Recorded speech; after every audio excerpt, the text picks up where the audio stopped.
Hi everybody, this is Ravi Nallapreddy from Precision Academy. ఘన వ్యర్థాలకి ఏ కారణాలు ఉన్నాయి, సాలిడ్ వేస్ట్ ఫ్యాక్టర్స్ ఏంటి అనే దాని మీద ఈరోజు చర్చించడం జరుగుతుంది. అందరికీ సాలిడ్ వేస్ట్ టైప్స్ కానీ మేనేజ్మెంట్ ఎలా చేయాలి ఇట్లాంటి విషయాలు తెలుస్తాయి, కానీ ఫ్యాక్టర్స్ తెలియకపోవచ్చు. సో ఇది కొంచెం అనలిటికల్గా కొంచెం థాట్ ప్రొవోకింగ్ టాపిక్. ఇది ఎలాంటి కారణాల వలన సాలిడ్ వేస్ట్ క్వాంటిటీ కావచ్చు, టైప్స్ ఆఫ్ సాలిడ్ వేస్ట్ కావచ్చు, దాన్ని ఇన్ఫ్లుయెన్స్ చేసే ఫ్యాక్టర్స్ ఏంటి అనేది ఈరోజు మనం తెలుసుకుంటాం. నేను ఏ క్వశ్చన్ ఆన్సర్ చేస్తానంటే, what are the different factors affecting municipal solid waste. ఈరోజు మున్సిపల్ సాలిడ్ వేస్ట్ హ్యాండిల్ చేస్తున్నాను. Suggest measures to reduce generation of it. ఇది ఎందుకు యాడ్ చేశానంటే, ఇప్పుడు ఏ ఫ్యాక్టర్స్ వలన సాలిడ్ వేస్ట్ వస్తుందో తెలిస్తే ఆ ఫ్యాక్టర్స్ని కన్నా మనం హ్యాండిల్ చేస్తే అది తగ్గుతుంది సాలిడ్ వేస్ట్. అదే ఆటోమేటిక్గా ఆన్సర్ హిడన్గా దాంట్లో ఉంటుందన్నమాట. ఫ్యాక్టర్స్ అర్థమైతే ఎలా తగ్గించాలి. సో రెడ్యూస్, రీయూస్, రీపర్పస్ ఇవన్నీ కూడా అక్కడే వస్తాయి. మున్సిపల్ ఘన వ్యర్థాలను ప్రభావితం చేసే వివిధ కారకాలు ఏమిటి? ఉత్పత్తిని తగ్గించడానికి చర్యలు సూచించండి. Factors affecting municipal solid waste: demographic, population growth, population density, household count, household density, household type, household size, age, gender, occupation, expenditure and groceries. అంటే ఇవన్నీ కూడా అఫెక్ట్ చేస్తాయి. ఉదాహరణకి జనాభా, ఎక్కువ మంది జనాభా ఉన్నప్పుడు ఎక్కువ వేస్ట్ గార్బేజ్ వస్తుంది. అది డైరెక్ట్లీ ప్రపోర్షనల్. ఎంతమంది ఎక్కువ ఉంటే, ఇప్పుడు ఒక హైదరాబాద్ సిటీ తీసుకోండి, ఒక 60 లక్షల మంది ఉన్నారనుకోండి, అదే 80 లక్షలు అవుతారు. పెరుగుతుంది కదా న్యాచురల్గా గార్బేజ్. అది లెక్క. జనసాంద్రత. సో ఇప్పుడు ఒక హిమాయత్ నగర్ తీసుకున్నాము, X number of house holds ఉన్నాయి, ఇంతమంది ఉన్నారు జనాభా అనుకుంటే ఒక ఏరియాలో, సబ్ ఏరియాలో అక్కడ పెరిగారనుకో, ఎక్కువ మంది అయ్యారు. సో అక్కడి నుంచి ఎక్కువ వస్తుంది కదా. ఇప్పుడు హాస్టల్స్ వచ్చాయనుకున్నాం ఫర్ ఎగ్జాంపుల్. సో ఇక్కడ సివిల్స్ గ్రూప్స్ ప్రిపేర్ అవుతున్నారు, ఎక్కువ హాస్టల్స్ వచ్చేసాయి, ఎక్కువ జరిగింది. సో ఎక్కువ మంది అక్కడ పిల్లలు వచ్చేసినప్పుడు ఎక్కువ గార్బేజ్ అవుతుంది కదా. అట్లా డెన్సిటీ అనమాట. అది జనసాంద్రత అంటారు. సో ఒక ఏరియాలో ఒక ఇల్లు ఉండింటుంది, పెద్ద ఇల్లు, దాంట్లో ఒక 4-5 మంది ఉండింటారు. దాన్ని తీసేసి అపార్ట్మెంట్ కడతారు, 25 ఫ్లాట్స్ వచ్చేస్తాయి. అప్పుడు డెన్సిటీ పెరిగినట్టే కదా. అట్లా పెరిగినప్పుడు మొత్తానికి ఒక ఇంటి మీద వచ్చే గార్బేజ్కి ఒక అపార్ట్మెంట్ కాంప్లెక్స్ నుంచి వచ్చేదానికి తేడా ఉంటుంది కదా. గృహ గణన. ఇంకా ఎన్ని ఇండ్లు అక్కడ ఉన్నాయి, మళ్ళీ గృహ సాంద్రత. ఇప్పుడు చెప్పాను కదా, గృహాలు ఎంత డెన్స్ ఉన్నాయి, ఒక పర్ స్క్వేర్ కిలోమీటర్లో ఎన్ని హౌసెస్ ఉన్నాయి అన్నట్టు. తర్వాత హౌస్ హోల్డ్ టైప్, మళ్ళీ గృహ పరిమాణం, ఎంతమంది ఉన్నారు హౌస్ హోల్డ్లో, మళ్ళీ వయస్సు. సో చిన్న పిల్లలు అనుకోండి, ఏదో డైపర్స్ చేంజ్ చేస్తుంటారు వాళ్ళకి, అట్లాంటివి ఎక్కువ వస్తుంటాయి. మరి కిడ్స్ అయితే, ఇంకొంచెం పెద్దవాళ్ళు అయితే ఎట్లాంటివి ఉంటాయి.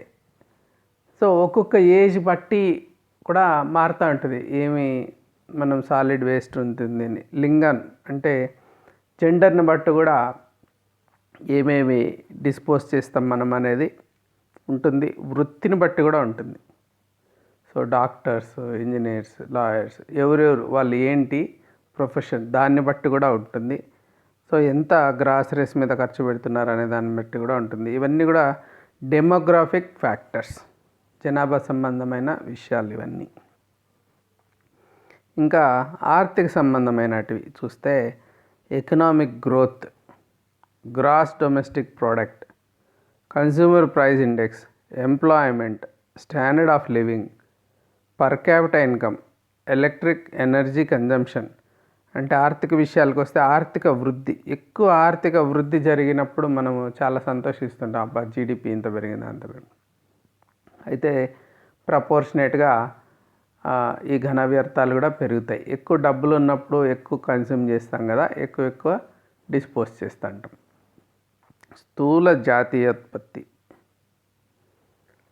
తర్వాత వినియోగదారు ధరల సూచిక, అంటే ధరలు ఎక్కువైనాయంటే కొంచెం కన్జంప్షన్ తక్కువ అయ్యే ఛాన్స్ ఉంది. అట్లా దాన్ని బట్టి కూడా ఉంటుంది. ఉపాధి.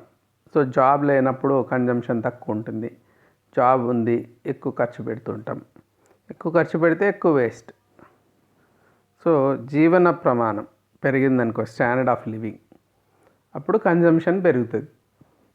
అదే కదా జీవన విధానం అంటే. ఎక్కువ ఇప్పుడు వాళ్ళ ఇంట్లో ఫ్రిడ్జ్ ఉందా, స్కూటర్ ఉందా, టీవీ ఉందా, ఇంకేముంది, ఏసీ ఉందా, ఇవన్నీ ఉన్నాయి అంటే జీవన ప్రమాణం ఎక్కువ ఉన్నట్టు. అవన్నీ ఉన్నాయంటే డిస్పోజ్ కూడా ఏటివి ఎక్కువ ఉంటాయి. 2 మొబైల్స్ ఉంటాయి వాళ్ళ ఇంట్లో, 3 మొబైల్స్ ఉంటాయి, ఇంకా డిస్పోజ్ చేస్తూ ఉంటాం. తలసరి ఆదాయం, సో పర్ క్యాపిటల్ ఇన్కమ్, అది కూడా ఎక్కువ అయ్యే కొద్దీ ఈ వేస్ట్ కూడా ఎక్కువ ఉంటుంది. విద్యుత్ శక్తి వినియోగం, దాన్ని బట్టి కూడా మనం మెషర్ చేయొచ్చు వీళ్ళు ఎంత ఎకనామిక్ డెవలప్మెంట్ ఉంది ఆ ఇంట్లో అని. సో ఇంకా ఏమంటే Geographic factors, climate and Geographic conditions, natural resources అంటే వాతావరణము, భౌగోళిక పరిస్థితులు. సో ఆ వాతావరణం చలి ప్రాంతం ఉంది, లేకుంటే ఎక్కువ చాలా ఎండలు ఉన్నాయి, సో వీటిని బట్టి కూడా ఎలాంటి వస్తువుల్ని మనం వాడతాం. సో వింటర్ వేర్ ఎక్కువ వాడుతున్నాం, వూలన్ ఐటమ్స్ ఎక్కువ వాడుతున్నాం అనుకో, సో అట్లాంటివి అవి మారుతాయి అన్నమాట. సహజ వనరులు ఏమి దొరుకుతాయి అక్కడ, ఆ చుట్టుపక్కల ఏ సహజ వనరులు దొరుకుతాయి అనే దాన్ని బట్టి. సరే ఫర్ ఎగ్జాంపుల్ గ్రౌండ్ నట్ ఎక్కువ పండిస్తాం రాయలసీమలో, అక్కడ వచ్చే సాలిడ్ వేస్ట్లో, తర్వాత లేకుంటే కోస్టల్ డిస్ట్రిక్ట్స్ అయితే రైస్ ఎక్కువ పండిస్తాం, రైస్ ఎక్కువ తింటాం కూడా. సో ఇక్కడ దానికి సంబంధించిన వేస్ట్ ఎక్కువ ఉంటాయి కదా, అలాగా. తర్వాత సీజన్ బట్టి కూడా, అంటే వింటర్లో ఏ వేస్ట్ ఎక్కువ వస్తాయి, సమ్మర్లో ఏ వస్తాయి అనేసి. టెక్నాలజీ విషయానికి వస్తే మ్యానుఫ్యాక్చరింగ్ స్టాండర్డ్స్ సరిగా లేకపోవడం, engineering problems, inefficient facilities, equipment. So తయారీ ప్రమాణాలు లేకపోయినా, ఇంజనీరింగ్ సమస్యలున్నా, అసమర్థ సౌకర్యాలు పరికరాలున్నా, దాన్ని బట్టి కూడా ఎలాంటి సాలిడ్ వేస్ట్ ఉంటుంది, ఎంత ఉంటుంది అనేది మనకి తెలుస్తుంది. ఇంకా సోషల్ ఫ్యాక్టర్స్ తీసుకుంటే awareness, level of literacy, public cooperation, religion and cultural practices, urbanisation, tourist attractions, political stability, changing life style, festivals like Ganesh Chaturthi, Durga Puja. అంటే అవగాహన, ఈ ఘన వ్యర్థాలకు సంబంధించిన ఒక అవగాహన అనేది ఉందా ప్రజలలో. డబ్బులు ఉన్నాయి కొనుక్కుంటున్నాం, పారేస్తున్నాం, ఇంకా ఎక్కువ డబ్బులు ఉన్నాయి కాబట్టి కంప్లీట్గా యూజ్ చేసుకోకుండానే మధ్యలో పారేస్తాం, అది ఇంకా గ్రేట్ అనుకుంటారు కొంతమంది. అవగాహన లేకపోవడం వల్ల. అక్షరాస్యత స్థాయి, సో ఎక్కువ అక్షరాస్యత స్థాయి ఉన్న వాళ్ళే బాగా సాలిడ్ వేస్ట్ని తక్కువ పెడతారని చెప్పలేం. చదువు ఎక్కువ ఉన్నా కానీ ఎక్కువ డిస్పోజ్ చేసే ఛాన్స్ ఉండొచ్చు, ఎందుకంటే వాళ్ళకి స్టాండర్డ్ ఆఫ్ లివింగ్ ఎక్కువ ఉంటుంది కాబట్టి ఎక్కువ కన్స్యూమ్ చేస్తూ ఉంటారు. ప్రజల సహకారం, పబ్లిక్ ఇప్పుడు ఆ డిస్పోజల్ అంటే వెట్ డ్రై అంటాడు, సపరేట్ చేయాలా, లేకుంటే అసలు కన్జంప్షన్లోనే వాళ్ళు కొంచెం తగ్గించుకోవాలి, ఎన్విరాన్మెంట్ ఫ్రెండ్లీగా ఎట్లాంటివి కన్స్యూమ్ చేయాలి, ఎట్లాంటివి చేయకూడదు, అది ఈ ప్లాస్టిక్స్ బదులు వేరే ఏమైనా చేయొచ్చా, ఆల్టర్నేటివ్స్ ఉన్నాయా, ఇలా ఆలోచించాలంటే ప్రజల సహకారం కావాలి. మతం మరియు సాంస్కృతిక అభ్యాసం, సో కల్చరల్ ప్రాక్టీసెస్. పట్టణీకరణ, ఇది చాలా ముఖ్యమైన విషయం. ఎక్కువ పట్టణాలు అయ్యే కొద్దీ ఎక్కువ గార్బేజ్ అవుతుంది. సో పర్యాటక ఆకర్షణ, ఎక్కడన్నా చూడండి పర్యాటకం అనేసరికి అక్కడ పోయి ఏదో ఒకటి తింటారు, అక్కడ వాటర్ బాటిల్స్ పడేస్తారు, చెత్త చేస్తారు, లిటరింగ్ ఉంటుంది. సో ఎక్కడ ఇప్పుడు ఈవెన్ బీచెస్లో కూడా చాలా అంటే చాలా చెత్త తయారు చేస్తాం, అక్కడ చాలా ప్లేస్ కనిపిస్తుంది, పారేస్తాం. ఇంకా పొలిటికల్ స్టెబిలిటీ, మారుతున్న జీవన శైలి. సో జీవన శైలి పూర్వము రీయూస్కి ఎక్కువ ఉండేది, ఇప్పుడు ఏం లేదు, పడేయడం. ఇంకా పండగలు ఇవి చూసుకుంటే గణేష్ చతుర్థి, వీళ్ళు 20 అడుగులు వినాయకుడిని పెడితే ఇంకొక చోట 30 అడుగులు, 30 అడుగులు పెట్టినోడికి ఎక్కువ భక్తి ఉన్నట్టుగా మనం భావించాలన్నమాట. సో రంగులంతా వేస్తారు దానికి. ఈ ఎంత అంటే ఎంత, ఇప్పుడు ఫర్ ఎగ్జాంపుల్ హుస్సేన్ సాగర్ మొత్తం ఎంత స్పాయిల్ చేసేసాం మనం ఈ గణేష్ చతుర్థితో. తర్వాత అలాగే ఇప్పుడు కొన్ని చోట్ల దుర్గా పూజ, ఇప్పుడు కలకత్తా అట్లా వెళ్తే కోర్స్ ఇక్కడ అన్ని ఊర్లలో కూడా చేసుకుంటున్నారు ఇప్పుడు. సో ఈ ఎట్లాంటి విగ్రహాలు వాడతాము, సో హైట్ ఎంత పెడుతున్నాము, ఆ మట్టి విగ్రహాలు వాడుతున్నామా లేకంటే ప్లాస్టర్ ఆఫ్ ప్యారిస్ ఆ కలర్స్ వాడుతున్నామా, వీటిని బట్టి కూడా ఉంటుందన్నమాట. ఇట్లాంటి పండగలు చేసేటప్పుడు కూడా చాలా ఎట్లా జరుపుకుంటామనే దాన్ని బట్టి కూడా మున్సిపల్ సాలిడ్ వేస్ట్ అనేది జనరేట్ అవుతుంది. ఇంకా కన్జ్యూమర్ బిహేవియర్ విషయానికి వస్తే consumption patterns, cooking activity, life style, disposal pattern, public indifference. అంటే వినియోగదారుల ప్రవర్తన, వినియోగ విధానము ఎలా ఉంది, వంట ఎట్లా చేసుకుంటారు, ఎలాంటి వంటలు, వాళ్ళ జీవన శైలి ఎలా ఉంది, పారవేసే విధానం ఎలా ఉంది, ప్రజల ఉదాసీనత, ఇలాంటివన్నీ కూడా ఫ్యాక్టర్స్ అన్నమాట మున్సిపల్ వేస్ట్కి. లెజిస్లేటివ్ అడ్మినిస్ట్రేటివ్ ఫ్యాక్టర్స్ అంటే what are the strategies and policies adopted by the state, what are the laws enforced, and enforcement level, what is the level of enforcement, and management institution efficiency. So whichever institution is managing, how efficient it is. Like for example disposal fees, existence of recycling programs, తర్వాత quantities recycled. So legislative and administrative కారణాలు ఏమన్నా చూడాలంటే వాళ్ళ వ్యూహాలు కావచ్చు, వాళ్ళ విధానాలు, ప్రభుత్వం యొక్క చట్టాలు, వాటి అమలు స్థాయి ఎంత అమలు చేస్తున్నాం మనం. చట్టాలు ఉన్నంత మాత్రం సరిపోదు కదా, అమలు చేయాలి. నిర్వహణ సంస్థ యొక్క సామర్థ్యం, దీనంతా నిర్వహించే సంస్థ యొక్క సామర్థ్యం ఎలా ఉంది.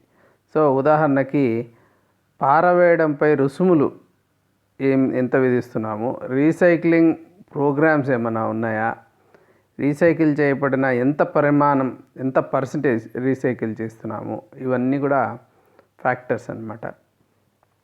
ఇంకా అర్బనైజేషన్, ఇది చాలా ముఖ్యమైన విషయము. According to the world economic forum, between 1900 and 2015 urbanised population increased from 14 to 54%. ముందు 14% అర్బనైజేషన్ ఉంటే ఇప్పుడు 54% అయింది.